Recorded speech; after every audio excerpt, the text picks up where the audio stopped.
17 رمضان المبارک 2 ہجری کا دن تھا۔ عرب کی تپتی ہوئی ریت پر صرف 313 مسلمان کھڑے تھے۔ ان کے سامنے 1000 مسلح جنگجو موجود تھے۔ ظاہری طاقت کا ہر پیمانہ یہی کہہ رہا تھا کہ آج مسلمانوں کا نام و نشان مٹ جائے گا۔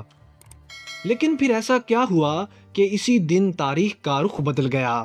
آخر وہ کون سی طاقت تھی جس نے کمزور سمجھے جانے والے مسلمانوں کو ایسی فتح عطا کی کہ قیامت تک اس کا تذکرہ ہوتا رہے گا؟ کیا واقعی آسمان سے فرشتے نازل ہوئے؟ رسول اللہ صلی اللہ علیہ وسلم نے جنگ سے ایک رات پہلے اللہ تعالیٰ سے کیا دعا کی؟ اور ابو جہل جسے قریش اپنی سب سے بڑی طاقت سمجھتے تھے، اس کا انجام کیسے ہوا؟ آج کی اس قسط میں ہم غزوہ بدر کے ایک ایک لمحے کو مستند تاریخی روایات اور قرآن مجید کی روشنی میں بیان کریں گے۔ ناظرین کرام، رسول اللہ صلی اللہ علیہ وسلم کی بعثت سے پہلے عرب کا معاشرہ شدید انتشار کا شکار تھا۔ پورے جزیرہ عرب میں کوئی مرکزی حکومت موجود نہیں تھی۔ ہر قبیلہ اپنی الگ طاقت رکھتا تھا، اپنے قوانین کے مطابق زندگی گزارتا تھا اور معمولی باتوں پر سالہ سال جنگیں لڑتا رہتا تھا۔ طاقتور قبیلے کمزور قبائل پر ظلم کرتے، ان کا مال لوٹتے اور انہیں اپنا تابع بنانے کی کوشش کرتے تھے۔ مکہ اگرچہ سیاسی دارالحکومت نہیں تھا، لیکن مذہبی اعتبار سے پورے عرب کا سب سے اہم شہر سمجھا جاتا تھا۔ خانہ کعبہ حضرت ابراہیم علیہ السلام اور حضرت اسماعیل علیہ السلام کی یادگار تھا، مگر وقت گزرنے کے ساتھ اس میں 360 سے زائد بت موجود تھے۔ عرب کے مختلف قبائل انہی بتوں کی عبادت کرتے اور انہی کے نام پر نذریں اور قربانیاں پیش کرتے تھے۔ مذہبی گمراہی کے ساتھ ساتھ اخلاقی زوال بھی اپنی انتہا کو پہنچ چکا تھا۔ شراب نوشی، سود، جوا، ظلم، قبیلہ پرستی اور انتقام کی آگ نے معاشرے کو اپنی لپیٹ میں لے رکھا تھا۔ عورتوں کے حقوق پامال تھے اور بعض قبائل اپنی نومولود بیٹیوں کو زندہ دفن کر دینا باعث عزت سمجھتے تھے۔ ایسے تاریک ماحول میں اللہ تعالیٰ نے اپنے آخری نبی حضرت محمد صلی اللہ علیہ وسلم کو اس دنیا میں بھیجا تاکہ انسانیت کو شرک سے نکال کر توحید کی روشنی کی طرف لے آئیں۔ جب آپ نے مکہ میں ایک اللہ کی عبادت کی دعوت دی تو قریش کے سرداروں نے اسے صرف ایک مذہبی دعوت نہیں سمجھا، بلکہ اپنے سیاسی، معاشی اور سماجی مفادات کے لیے خطرہ محسوس کیا۔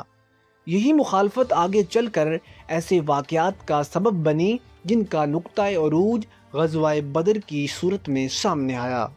ناظرین کرام، جب رسول اللہ صلی اللہ علیہ وسلم اور صحابہ کرام مکہ سے ہجرت کر کے مدینہ منورہ پہنچے تو اگرچہ انہیں ایک محفوظ جگہ مل گئی، لیکن قریش کی دشمنی ختم نہیں ہوئی۔ مکہ میں مسلمانوں کے گھر، زمینیں، تجارت اور مال و اسباب چھین لیے گئے۔ بہت سے مہاجرین ایسے تھے جو صرف اپنے ایمان کی خاطر سب کچھ چھوڑ چھاڑ کر مدینے آئے تھے۔ دوسری طرف قریش کو یہ خوف تھا کہ اگر مدینہ میں مسلمانوں کی ریاست مضبوط ہو گئی تو شام جانے والی ان کی تجارتی شاہراہ خطرے میں پڑ جائے گی، جو ان کی معیشت کی ریڑھ کی ہڈی تھی۔ اسی لیے وہ بار بار مدینہ پر حملہ کی دھمکیاں دیتے تھے اور ارد گرد کے قبائل کو بھی مسلمانوں کے خلاف بھڑکاتے رہے۔ اسی دوران خبر ملی کہ قریش کا ایک بہت بڑا تجارتی قافلہ، جس کی قیادت ابو سفیان کر رہا تھا، شام سے مکہ واپس آ رہا ہے۔ اس قافلے میں قریش کی بڑی سرمایہ کاری شامل تھی اور اس کے ذریعے وہ اپنی معاشی طاقت برقرار رکھنا چاہتے تھے۔ رسول اللہ صلی اللہ علیہ وسلم نے اس قافلے کی نقل و حرکت کی اطلاع ملنے پر صحابہ کرام کے ساتھ مشورہ فرمایا۔ مقصد صرف قافلے کی نگرانی کرنا تھا، لیکن حالات نے اچانک ایسا رخ اختیار کیا کہ قریش نے 1000 مسلح افراد پر مشتمل لشکر روانہ کر دیا اور یوں تاریخ کی پہلی عظیم جنگ غزوہ بدر کی بنیاد پڑ گئی۔ ناظرین کرام، شام سے واپس آنے والا قریش کا تجارتی قافلہ غیر معمولی اہمیت رکھتا تھا۔ اس کی قیادت ابو سفیان کر رہے تھے اور اس میں قریش کے تقریباً تمام بڑے سرداروں کی سرمایہ کاری شامل تھی۔ اگر یہ قافلہ نقصان اٹھاتا تو قریش کو شدید معاشی دھچکا لگ سکتا تھا۔ جب ابو سفیان کو یہ اطلاع ملی کہ مسلمان اس راستے کی طرف بڑھ رہے ہیں تو وہ فوراً محتاط ہو گئے۔ انہوں نے راستہ تبدیل کیا، مسلسل جاسوسی کروائی اور مکہ ایک تیز رفتار قاصد کے ذریعے پیغام پہنچایا کہ فوراً لشکر بھیجا جائے ورنہ قافلہ خطرے میں پڑ جائے گا۔ یہ خبر سنتے ہی مکہ میں کھلبلی مچ گئی۔ قریش نے جلدی جلدی ایک بڑا لشکر تیار کیا۔ تقریباً 1000 جنگجو، 100 کے قریب گھڑ سوار، بڑی تعداد میں اونٹ اور بھرپور اسلحہ لے کر مکہ سے نکلے۔ اس لشکر کی قیادت ابو جہل کر رہا تھا، جو ہر قیمت پر مسلمانوں کو شکست دینا چاہتا تھا۔ ادھر رسول اللہ صلی اللہ علیہ وسلم کو جب قریش کے لشکر کی روانگی کی خبر ملی تو آپ نے فوراً صحابہ کرام سے مشورہ فرمایا۔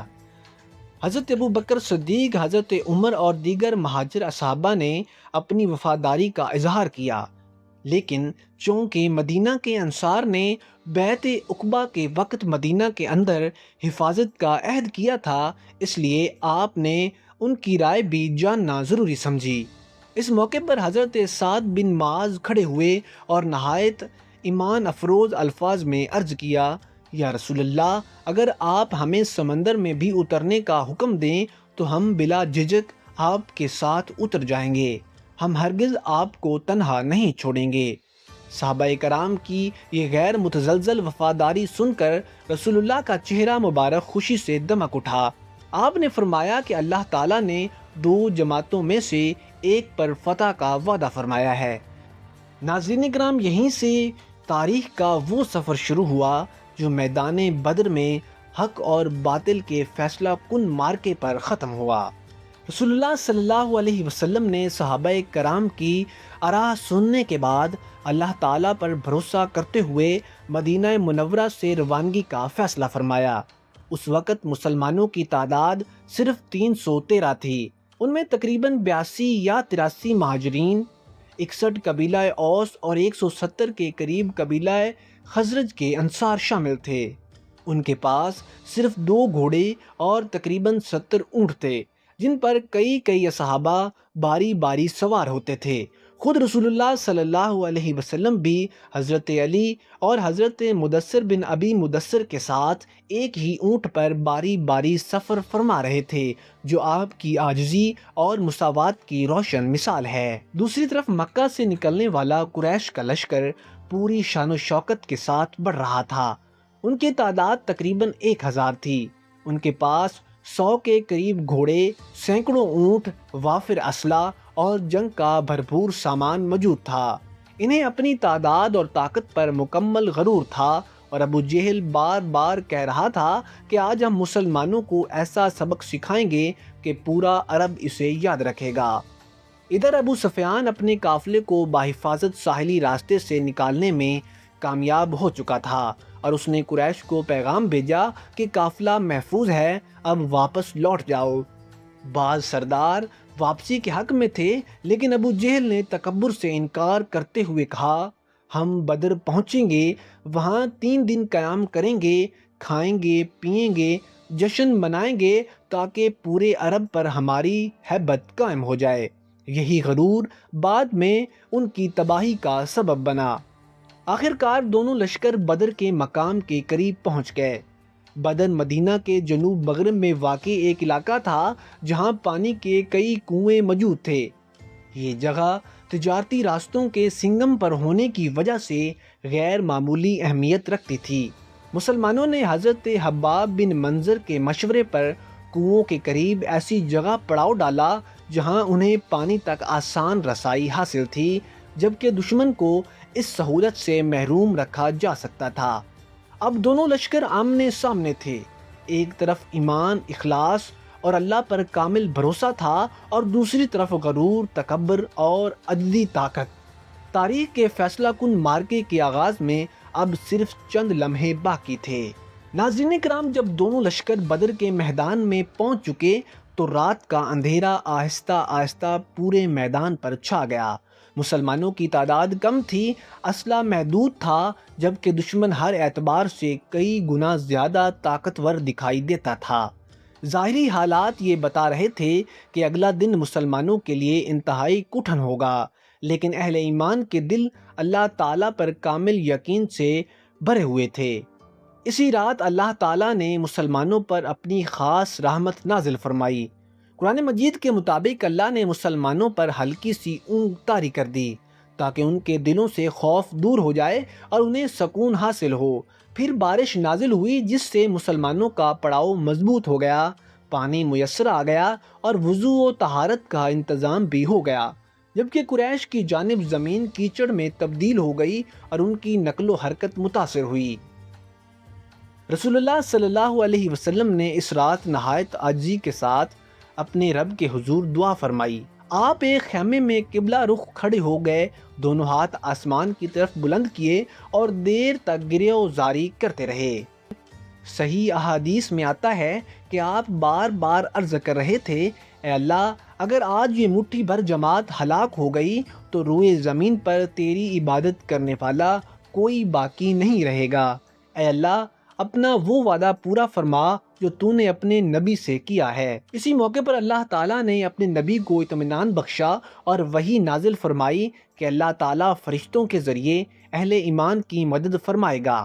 یہ وعدہ صرف ایک فوجی مدد نہیں تھا، بلکہ مومنوں کے دل مضبوط کرنے اور انہیں یہ یقین دلانے کے لیے تھا کہ اللہ کی نصرت ان کے ساتھ ہے، جیسا کہ سورۃ الانفال اور سورۃ آل عمران میں اس کا ذکر موجود ہے۔ صبح ہونے والی تھی، ایک طرف 313 جانثار اپنے رب پر بھروسہ کیے کھڑے تھے اور دوسری طرف 1000 کا لشکر اپنی طاقت پر نازاں تھا۔ اب فیصلے کا وقت قریب آ رہا تھا۔ 17 رمضان المبارک 2 ہجری کی صبح طلوع ہوئی۔ سورج کی پہلی کرنوں کے ساتھ میدان بدر میں دونوں لشکر ایک دوسرے کے سامنے صف آرا ہو چکے تھے۔ ایک طرف ایمان کی طاقت تھی اور دوسری طرف غرور اور تکبر کا لشکر۔ رسول اللہ نے سب سے پہلے مسلمانوں کی صفیں درست فرمائیں۔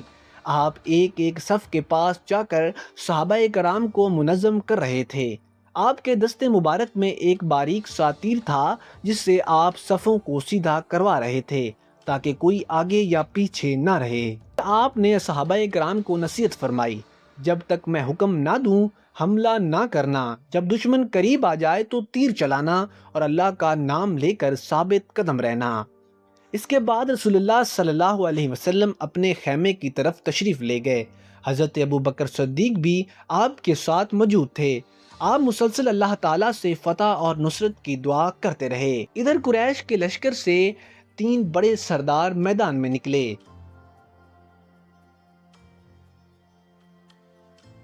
عتبہ بن ربیعہ، شیبہ بن ربیعہ اور ولید بن عتبہ۔ انہوں نے عرب کی روایت کے مطابق انفرادی مقابلے کا مطالبہ کیا۔ ابتدا میں انصار کے چند نوجوان آگے بڑھے، لیکن قریش نے کہا ہم اپنے برابر کے قریشیوں سے مقابلہ کرنا چاہتے ہیں۔